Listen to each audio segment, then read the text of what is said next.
Энэ хорвоо ертөнцид гонигтай түүхийг олон янзаар ярьж болно гэдэгт би итгэдэг. Жишээ нь жижигхэн зүйлээр янзлаад ярьчихж болно.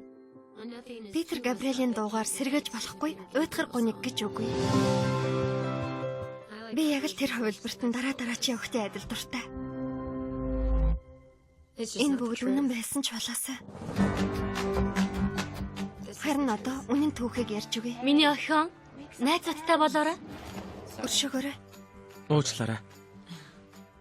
Намайг Gas Waters гэдэг энд бараг жил хагас болж байна. Өөрийнхөө айдаг зүйлээс бусадтайгаа хуваалцаж болох юм. Миний айдас уу? Мартагдах. Нэрийг чинь? Хейзел. Бүтэн нэр чинь хин юм бэ? Хейзел Грэс Лангстер. Яагаад над руу ингэж хараад байгаа юм бэ? Чи их хөөрхөн болохоор. За, өөрийнхөө талаар ярь да. Би 13 таадаа өвдөж эхэлсэн. Үгүй. Чиний тухай.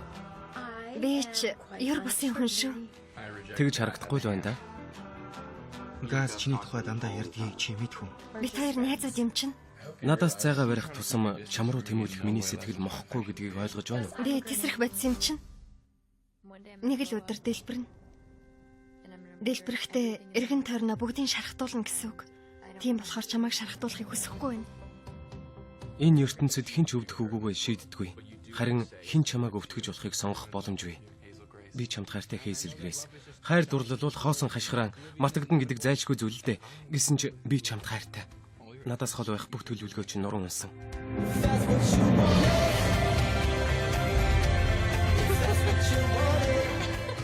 Бид юу хийгээд байна?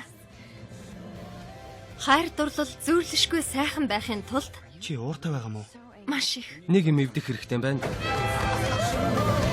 Амьдрал төгс байх алгүй. Хан амьдралд үрд мөнхийг бэлэглэж чадсан чамд маш их баярлалаа.